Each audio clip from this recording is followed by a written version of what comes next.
damn Kobe Bryant turned into the reincarnation of MJ. Michael and Kobe are dangerous. They'll kill your ass. He patterned his game after Michael, right?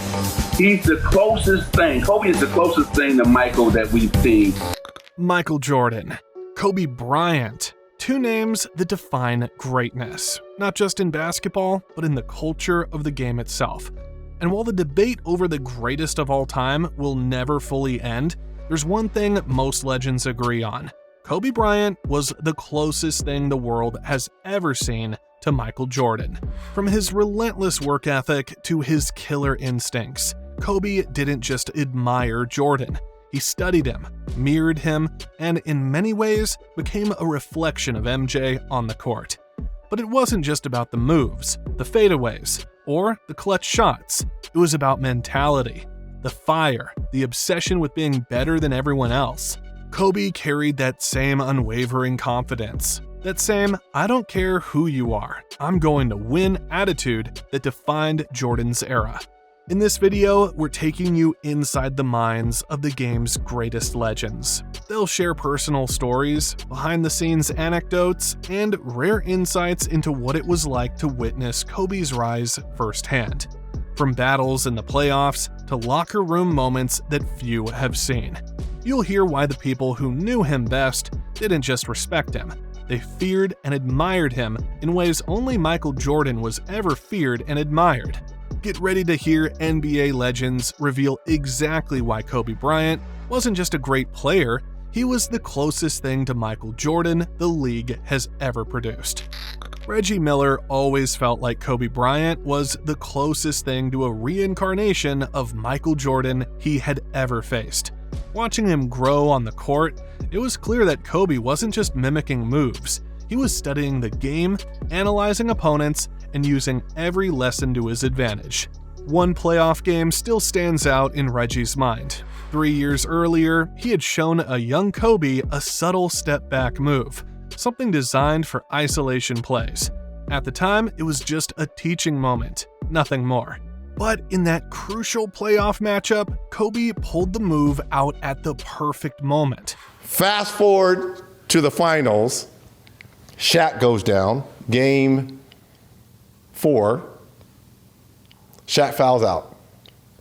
We're thinking, we about ready to tie this thing up. They had won the first 2 in Staples, we won game 3, we're about ready to tie this thing up. Damn Kobe Bryant turned into the reincarnation of MJ. And not only did he turn into the reincarnation of MJ, that same that I was teaching him in that those step backs. He hit that 3, yeah. He's hitting it on me. Wah, wah. Wah, wah. Look at Reggie Miller squaring him up. These two guys played one-on-one all summer in LA. Kobe takes it between his legs. He pulls it back, hits the jumper, and then sort of gives it, take your time. Everything's cool. Step back, fade, flawless execution. The shot went in, leaving Reggie stunned. It wasn't just that Kobe made the basket. It was the fact that he had taken a lesson, internalized it, and turned it into a weapon against the very player who taught it to him. For Reggie, that moment captured everything about Kobe Bryant: an unrelenting work ethic, a hunger to learn, and the ability to elevate every skill to an entirely new level. Facing him wasn't just a test of talent. It was facing someone who carried Michael Jordan's mentality. Someone who could absorb greatness and make it his own. Allen Iverson quickly recognized that Kobe Bryant was a serial killer on the court, the kind of player who approached every game with the same intensity Michael Jordan carried. Every night, Kobe treated the game like a personal mission, taking every possession, every matchup, and every challenge seriously. Nothing was casual, nothing was routine. Iverson saw a player who thrived on competition, who relished the pressure and let nothing slide. Losing was not an option, and mistakes were met with immediate correction and relentless effort. For me, just Kobe was just a certified maniac killer. You know what I mean? Like, I'm talking about serial killer. You know what I mean? Like, I'm talking about, want to eat your heart. I mean, that's who he was every night. I'm taking everything personal every night. You know what I mean? And his work ethic and everything about him, man. Kobe didn't just play the game, he absorbed it, turned every situation into a proving ground, and held himself to impossible standards. What struck Iverson most was the personal nature of Kobe's approach. Every defensive play, every shot attempt, every moment of the game became a reflection of his will to dominate. He didn't just want to win, he wanted to impose his presence, to assert control, and to make opponents feel the weight of his competitive fire. Watching Kobe was like watching a young Michael Jordan in real time. Fierce, unrelenting, and singularly focused on being the best, night after night. Charles Barkley always placed Kobe Bryant and Michael Jordan on a tier and level of their own. To him, they weren't just great players, they were competitors defined by an unshakable mentality to win. Watching Kobe, Barkley saw the same relentless drive, the same obsession with victory, and the same refusal to let anything or anyone stand in the way that made Jordan untouchable. Kobe's greatness wasn't just about skill or athleticism, it was about mindset. Michael and Kobe are dangerous. They'll kill your ass. LeBron's a nice guy. And I said, and that's not a knock. He's still great, but he's a nice guy. Michael and Kobe aren't nice guys. Like, they're different. They gonna do whatever it takes to win. They ain't worried about who liked them, and they ain't worried about your feelings. And there's nothing wrong with that. And everybody's not built like that. I'm not even built like that. Every game, every possession, every matchup mattered. He prepared meticulously, demanded perfection from himself, and approached each moment as a personal test of dominance. Losing wasn't just disappointing, it was unacceptable. Barkley recognized that facing Kobe wasn't simply a physical challenge, it was a battle of wills. The parallel between Kobe and Jordan was unmistakable. Both carried the weight of expectation with intensity, thrived under pressure, and elevated their game when it mattered most. Their shared mentality to win, to control the outcome no matter the circumstances, set them apart from everyone else. In his eyes, Kobe wasn't just a great player. He was a generational force, a living embodiment of the same winning DNA that defined Michael Jordan. Craig Hodges always viewed Kobe Bryant as the closest thing to Michael Jordan he had ever seen. And in his eyes, there was only one noticeable difference between the two: their right hand. Beyond that, everything else, the aura, the presence, the competitiveness, was mirror-like. Hodges saw Kobe as a player who carried the same magnetic intensity Jordan had, projecting a force on the court that could unsettle opponents before a single shot was taken. You play with him and you coach with Phil and work with Kobe. What's the difference between those two, in your opinion?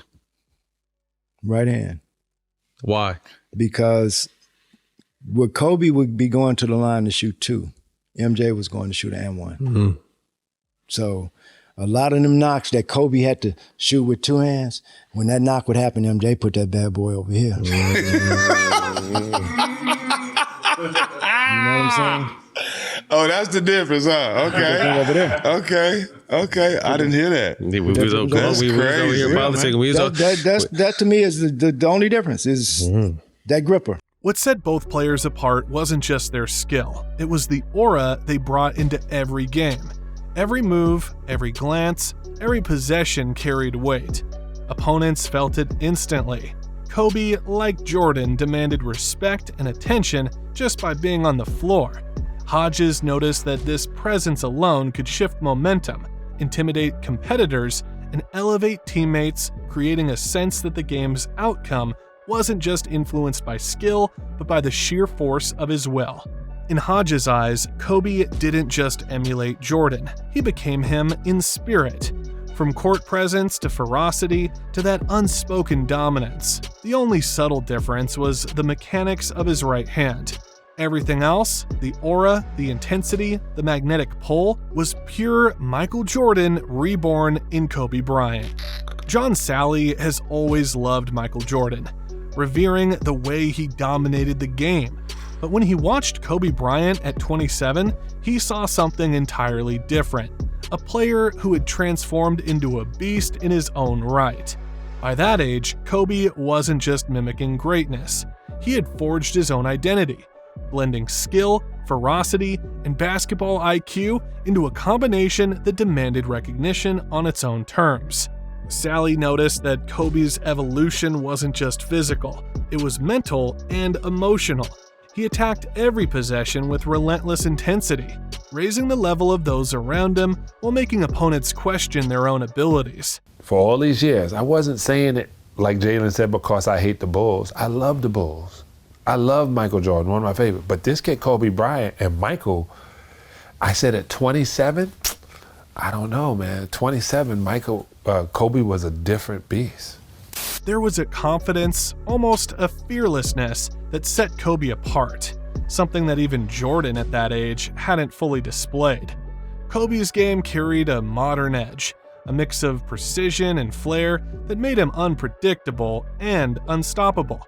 The comparison to Jordan was natural, but the distinction was clear. Kobe, at 27, had become his own version of dominance. While MJ laid the blueprint, Kobe elevated it, proving that greatness wasn't just inherited, it could be reinvented. At that moment, Sally knew the league had witnessed a player capable of rivaling the legend he had always admired. Phil Jackson saw Kobe Bryant up close from the very beginning, and during that first year of coaching him, he noticed a striking similarity to a young Michael Jordan: impatience. Kobe wanted to do everything immediately, take over games, make big plays, and assert himself before the process had fully matured. But Jackson also recognized something far more important: flashes of brilliance that mirrored Jordan's greatness. Kobe, Michael.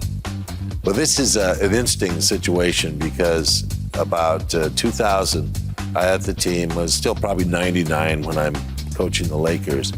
Michael's out. He's been retired for a year.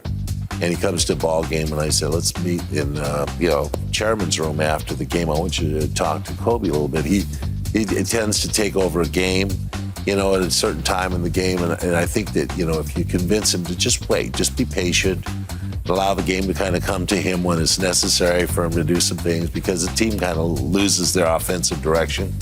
So I get in this room, and he sits down, and he goes, first thing Kobe says is, I could kick your ass one-on-one. But not even letting him get anything There's out. no conversation. What did Michael say back? You might. Even in those early moments, Kobe displayed a relentless drive, an instinct for competition, and a hunger to dominate that Jackson hadn't often seen from rookies. The impatience wasn't a flaw. It was a signal of a fire burning beneath the surface, a sign that this young player was willing to push beyond limits to reach greatness. Jackson could see the building blocks of a rare aura forming: confidence, fearlessness, and an unwillingness to settle for mediocrity. For Jackson, coaching Kobe was a lesson in patience and perspective. While the young guard sometimes frustrated him, the flashes of MJ-like instinct and intensity promised something extraordinary. From the very start, it was clear that Kobe Bryant wasn't just talented. He was a future legend, carrying the same raw potential, aura, and drive that made Michael Jordan immortal. Dennis Rodman always acknowledged that Michael Jordan's will to win was unmatched. Yet when he watched Kobe Bryant, he couldn't help but notice how close the young star came to that same intensity.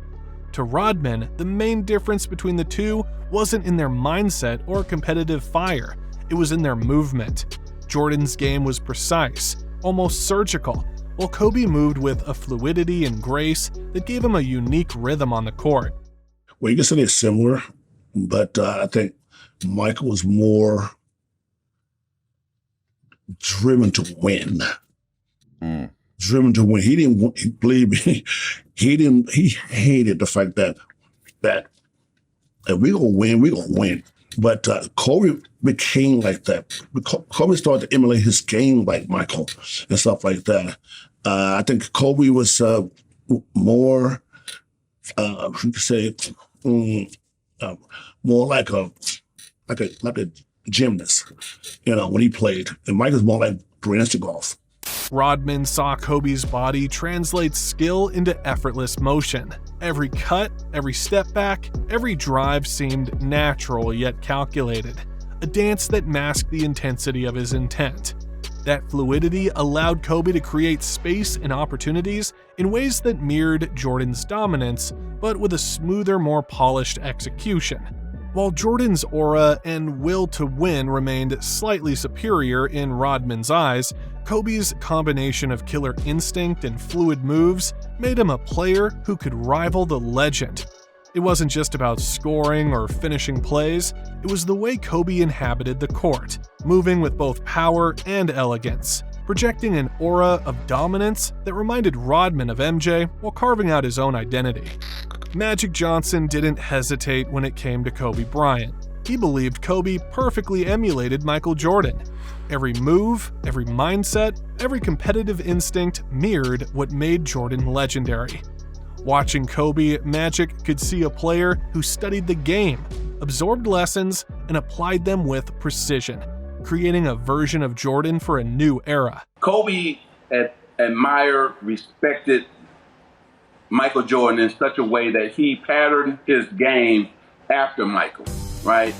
He's the closest thing. Kobe is the closest thing to Michael that we've seen. Why? Because he could score that basketball just like Michael Jordan. He had the same mindset and attitude just like Michael Jordan. He took no prisoners. He wanted to just put his foot on your neck. He wanted to destroy you mentally and physically, just like Michael Jordan. And he wanted to have 6 championships like Michael Jordan. He got close, he got 5, but he never got that 6th championship. Magic noticed how Kobe attacked every matchup with the same killer instinct and obsessive drive to win that defined MJ. He treated every possession as critical, approached challenges personally, and thrived under pressure. Kobe's preparation and execution weren't just impressive, they were a reflection of the blueprint Jordan had laid out years before. Kobe didn't just resemble Jordan, he embodied him. The scoring, the focus, the determination to take over games when it mattered most, all echoed MJ's dominance.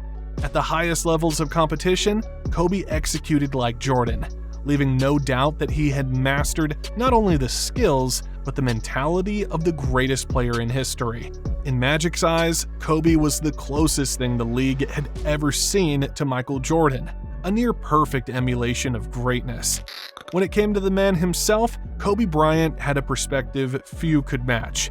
He openly acknowledged that while comparisons to Michael Jordan were inevitable, he and MJ were actually very different. The biggest contrast, Kobe believed, was in competitiveness. Jordan's drive wasn't limited to basketball. It extended to everything he touched. Whether it was golf, baseball, or even casual games off the court, Jordan competed relentlessly, refusing to accept anything less than winning in every arena. Kobe, on the other hand, channeled his intensity almost exclusively into basketball. No, it's fun. I mean, it's fun. No, we're really different. It's crazy. Like he'll compete to you in anything. To you, y'all different. I mean, I guess. I mean, like he'll compete with any and everything. I won't. I only compete with things that I really am good at. Like I'm not just gonna compete on something you don't know. Yeah, I'm not gonna do that. He'll compete regardless. He'll compete at everything. He'll talk basketball all day long and nonstop and compare. Well, what would have happened if, my 91 against your 03? And, like, what's this, that? His focus was absolute when he stepped on the court, but outside of it, he didn't feel the same compulsive need to dominate. For Kobe, greatness was defined by mastery and control over the game he loved, not by applying the same level of intensity to every aspect of life. Even so, Kobe respected the parallels between their careers. Both shared an unmatched work ethic, a hunger for success, and a commitment to being the best on the basketball court. But in Kobe's eyes, the distinction was clear. Jordan was competitive at everything, while Kobe's fire burned brightest where it mattered most, on the hardwood, in pursuit of basketball perfection. Now, Michael Jordan has always been candid about Kobe Bryant. He saw him as the closest thing to a copy of himself. Every move, every fadeaway, every instinct on the court reflected a deep study of Jordan's game. Jordan noticed the uncanny similarities from early in Kobe's career. The footwork, the mid-range game, the ability to take over in clutch moments, all bore the mark of someone who had meticulously studied the greatest player in history.